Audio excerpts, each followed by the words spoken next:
சகோதரன் சகோதரியே, praise the Lord. கர்த்தர் உங்களை ஆசீர்வதிப்பார். யோபு 42 அதிகாரம் 2வது வசனம். தேவரீர் சகலத்தையும் செய்ய வல்லவர், நீர் செய்ய நினைக்கிறது தடைபடாது என்பதை அறிந்திருக்கிறேன். தேவன் பார்த்துக்கோங்க, சகலத்தையும் செய்ய வல்லமை அவருக்கு உண்டு. ஏனென்றால் தேவன் இந்த உலகத்தையும் உண்டாக்கினவர், சகலத்தையும் படைத்தவர். அதனால அவருக்கு அதிகாரம் உண்டு.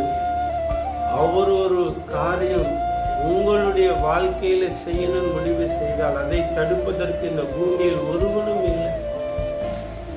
நீங்க ஒரு விஷயத்தை தொடங்கும் பொழுது அதுல தேவனுக்கு விருப்பம் இருக்கா, அவருக்கு சித்தமா என்பதை நீங்கள் கேட்டு செய்யும் பொழுது அது உங்களுக்கு ஜெயமாய் முடியும். ஆமென்.